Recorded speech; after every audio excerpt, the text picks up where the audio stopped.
Hi, we're here today to discuss the adoption process.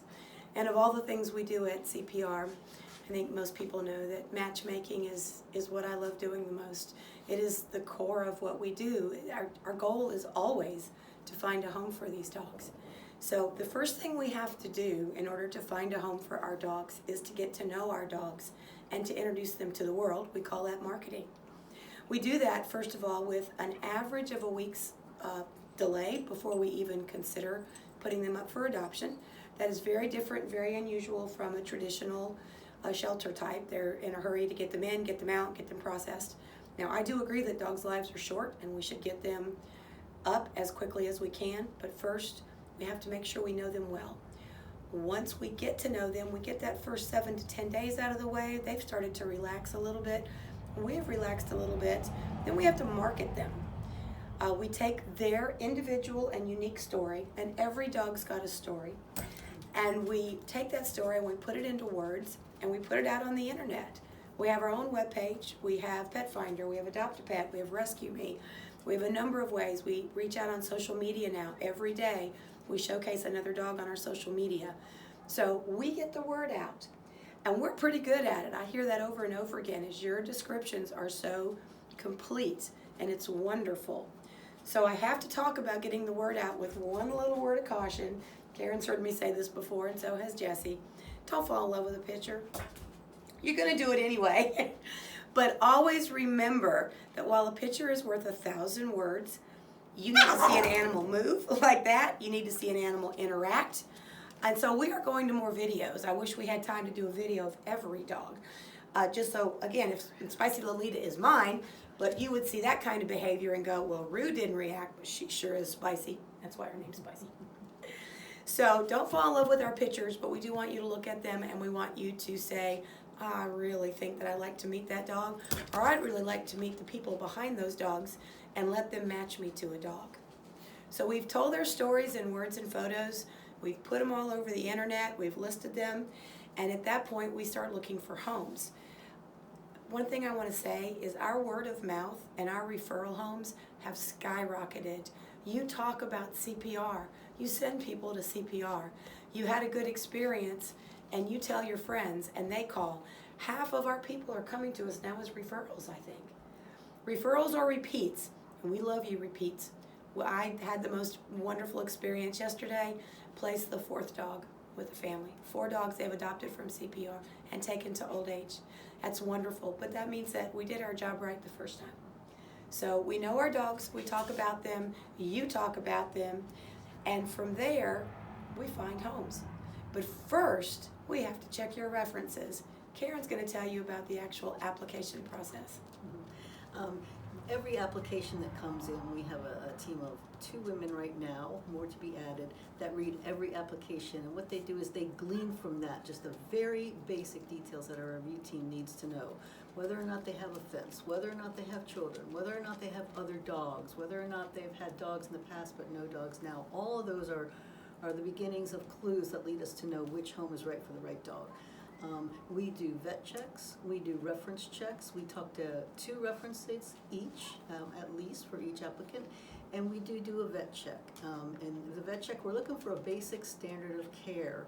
It's not enough that someone brings in their dog every 3 years for rabies. We want to know that there's a consistent care, that the relationship is there with the vet, and our vet checkers find that out for us. And sometimes we get some surprises. Sometimes the vets tell us about a dog that's maybe not on the application. So we go back and we ask the applicants about that. Or sometimes there's a dog that was on the application or was in the vet check that we don't know anything else about. So we'll ask, and we're willing to ask these questions because we want the very best homes for our dogs and we want there to be no surprises. During these fact-gathering things, we look at how long they've kept their previous pets, and we try to find out what happened to them. You know, everyone has some story maybe of a potentially tragic situation that happened with a dog. But if we've got an adopter that's come in and they had a 6-year-old dog and then there's no information, and an 8-year-old dog and no more information, we want to know what happened to that dog. Was it an accident? Sometimes we ask about it and the person says, well, yeah, we had that dog, but it wandered away and we couldn't find it.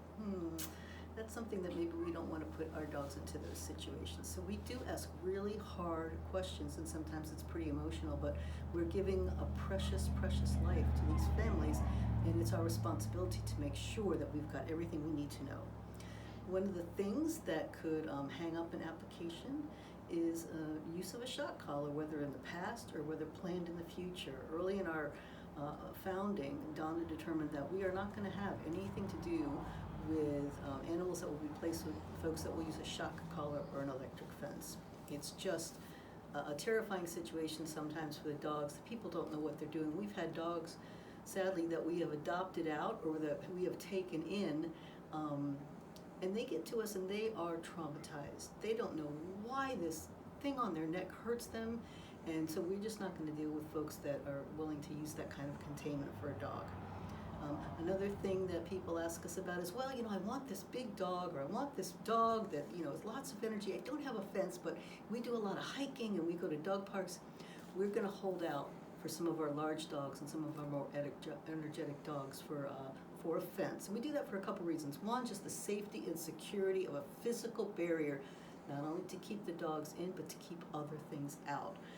But the second thing is we're just looking for the quality of life that a large, energetic dog will need. They need to romp, they need to run, they need to be able to make their own decisions about what kind of playtime they have in a yard without being attached to a leash.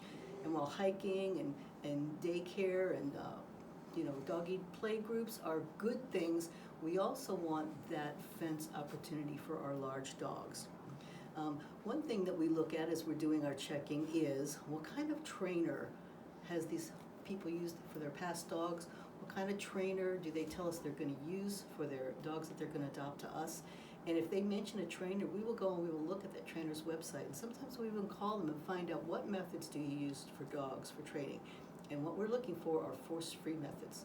We want you to have a dog that wants to do what you ask them to do. That you've built this relationship of trust with the dog, that it's all positive reinforcement. We don't want a dog to be trained to do something because it's afraid or because there'll be bad consequences. Sometimes a firm no or a verbal reprimand is needed, but we want force-free positive training so that we're building relationships with our dogs. And if we find out that somebody has used in the past a trainer that has methods that we just don't think are right for our dogs, they won't get very far in our application process. When we have puppies, we get, as you can imagine, a lot of applications. Puppies make the internet go on fire. And one thing that we hold out for our puppies is that we want our puppies to be adopted into homes that have another dog there, a confident dog, a dog that can be a buddy to that puppy. We only have one chance to get it right for these puppies. Sometimes first-time dog owners want the cute puppies, but they might not have the experience needed to take a small, young, impressionable puppy to a happy, confident adulthood. So we're looking for somebody with a little experience. We're also looking for someone that has another dog in the home. And we will often say to people, I'm sorry, but would you like to look at our adult dogs? Because the puppies, we're going to look for a home that already has a dog. We have older dogs that are going to be great as only dogs, and we might direct folks to those. But again, that's a situation where it's a good home, it's a good dog, but it's just not a great match, and we're going to hold out for those great matches every single time. Let's just turn it back to Donna, and she can talk about her matchmaking process. So you've already heard Karen and I mention 3 people on the team right now. There's actually more than that. You've heard about our pre-screeners, which we currently have 2. We're actually about to advertise for some more. And they do the first read, and they're looking for basic things that are important and giving a synopsis of the basics of the home. How many people in the home, how many animals in the home, is there a fence? So that's the pre-screen. Then it goes to vet check. And we currently have 6 vet checkers, I believe, and we're hoping to expand that to about 12. We actually need 2 per day, plus we have a team manager that's helping to assign the applications. We're very, very serious about these reference calls. We are going to make the reference calls. Most of what we've done now is all automated and it's all by email, but the veterinarians, we have found that right now, the best way to reach out to them is still currently by phone. So these wonderful ladies, they spend 2 to 4 hours a day doing nothing but calling veterinarians and verifying that the information we've been given is correct. We hear a lot of things. We hear sometimes how wonderful the applicant is. Those are the ones that we want to get and that we want to hear. We also hear, oh, didn't they tell you about this dog? Or didn't they tell you about that dog? Or we haven't seen those people in 5 years. We didn't even know the dog had passed. And it just passed last month. So lots of information that we gather. The veterinarian check is one of the most critical things I look at when I'm down to the matchmaking process. So again, you've already seen a pretty large team, and this application has now been read 3 times. Once by our pre-screeners, once by our vet check team, and once by Karen. After Karen reads through it, then she sends it to me, and I get together with the caregivers here at the farm, and we decide if we want to move forward. So at that point, we move forward quite a few. Some we don't. There's various reasons why we don't move forward. One may be very simply, we had a young dog a few weeks ago. We got 70 applications for one dog. 70. He's only one dog. So we did process several of those and were able to place other dogs with those families. But when we get 70, honestly, when we get more than about 6, we stop. We send notes that say we've got too many applications, and we'll let you know if we get another one. Because we try to let people know very, very quickly whether they can stay with us or whether they can move on. So at this point, I've looked at it, the caregivers that know the dogs, we've looked at it and we decide, well, we really like everything that we see. So we pop it back to Karen and say, please send them what we call as the LSQ. The LSQ is the lifestyle questionnaire. For those of you that have adopted before a fall of 2019, you got a phone call from an adoption counselor. Starting last year, we recognized that more and more it is very, very difficult to get regular, normal human beings on the phone. You screen your calls. You see a number you don't recognize. You assume it's a telemarketer. You are busy. You turn your do not disturb on. For whatever reason, it's very, very difficult to get people on the phone. So we started emailing basically we took our old adoption telephone questionnaire and turned it into an email. And from there, you're able to talk with us and tell us what you're looking at. It's really been a lifesaver because you can do it on your time and we can read it and review it on our time. And more than one person can be involved in that review rather than just one phone call. And furthermore, more than one person can be involved in filling it out too. Mm-hmm. So it's all good and it's actually worked out really, really well. We're currently using a Google form. We are looking at another more professional format to move to, but right now that Google form is working. So at that point, say that you get your lifestyle questionnaire and you do fill it out. At that point, that information and everything we have gathered so far goes to an applications manager. Now you've seen these guys when I post adoption pictures. You see I say AM or apps managers. These people gather all of this information together. They contact the personal references. They do a Google Earth search. They do a property record search. They do a simple Google search on you. We just put in your name in a Google search engine and see what happens. We're looking to see what information is out there. And then they put all of that information together.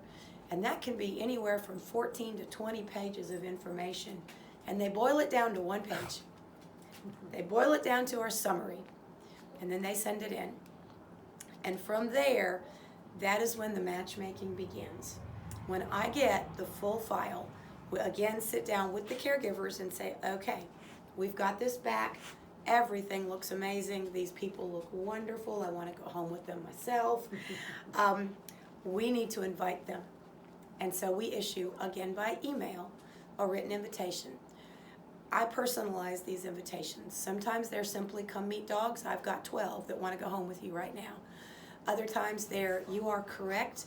The dog you saw on the internet is a great match for you. We'd like you to come meet them. So it's all over the spectrum as far as how we invite people to come in. Once we issue that email, and in the email I tell you a couple of important things. Number one, yep, I'm expecting you to take home a dog. I fully intend to hand you a leash with a dog on the end of it at the end of our meeting. Number two, here's our times, here's our dates, here's our address. And number three, everybody in the house has got to come. We feel like adopting is a social affair. We feel like it's a family affair. We feel that everyone needs to have a say, and that includes the dogs. We expect every dog in your household to come. We occasionally will make exceptions to this, especially now in our current world with COVID. We've been doing more Zoom and FaceTime meetings with elderly owners that maybe there's a parent that lives in the home, or if there's someone who's in a high-risk profession like a doctor or a nurse, and they're concerned about our welfare. So we'll have one member of the family come, and then we'll Zoom time or FaceTime the rest of the family in. That works out really, really well too. We don't expect cats to make the trip. We know that cats don't travel well. So our current cat tester, her name is Midnight. Midnight is also about to go up for adoption. She's a great cat. We bring her over here to the adoption center, and she sits here and rolls around and plays with the dogs so that you can see with a real measure of comfort that your new dog is not going to eat your cat when you get home. So that's important to us. So we've talked to many people at this point. Many people have looked at your application, and the people who know the dogs have looked at your application. We've invited you to come. We do have certain days that we do meet and greets. Our meet and greet days are Thursday, Friday, and Saturday. People often ask me, why can't I come on? Well, on Monday, Tuesday, and Wednesday, we are getting ready for you. We are running dogs to the veterinarian. We are doing research into their medical background. We are doing temperament tests. We're creating the play groups that Jessie told you about to see how they interact with other animals. We're busy. We're getting everything ready so that we can be the best possible meet and greet. We can make the best possible meet and greet for you. Had a family was here just a little while ago, and they're like, they're all great. I said, well, that's because we knew what you wanted. It was important. So the meet and greet is for everyone in the family to come. There's another really important lesson for this, is that so far this sounds like a very human-centered process. It's not. It's all about the dogs. These dogs can't read your application. These dogs can't tell what you're like until you get in the room. And when they smell you, they decide whether they want to go home with you or not. There's nothing more humbling than having a dog walk in and go, oh, I don't like that one, and turn around and walk out. And it happens. It happens regularly. But there's almost invariably somebody else coming up, tapping you lightly on the knee and going, I really like the way you smell. I really like your eyes. I really like the way you're holding me. Will you take me home? Because I want to be your dog. And that's the magic moment. It still thrills me. It will never stop thrilling me when I see a human being and a dog connect. And I know that I've just given those two beings their very best friend. That's one of the reasons that we do this process out here. You're in our adoption center right now. And it's set up as much as we can like a living room so that you can feel like you're at home. You can walk through the kennels if you like, but everybody's going to bark at you. And our more challenging dogs are mixed in with our dogs that are good matches for you. So this room is what it's all about, and this room has seen a whole lot of magic happen. It's a great room. It actually was redone last year by Jackie Orr with a little bit of assistance from Larry and White, and she did a phenomenal job. I love the colors in here. I love the ambiance in here, and that's what it's for. It's to make you feel really comfortable, and it seems like both people and dogs do. So we have a process that, again, appears to be human-centered, but actually is very much about the dogs. The dogs get full say in this. They get the say from day one when we get to know them, and they tell us with their actions what kind of home they want, what kind of owner they want, and we build on it from there. We also want you to be happy. And if you are telling us the kind of dog you'll be happy with, and the dog is telling us the kind of home they'll be happy with, and we can marry those two up in the matchmaking process, then that is a bond. And that's a bond that won't ever be broken. And that's what we want. I'm going to let Karen discuss our contract. After Donna's done all the matchmaking magic, I come over with my clipboard and my pen and my piece of paper, and we go through the contract. And we go through it.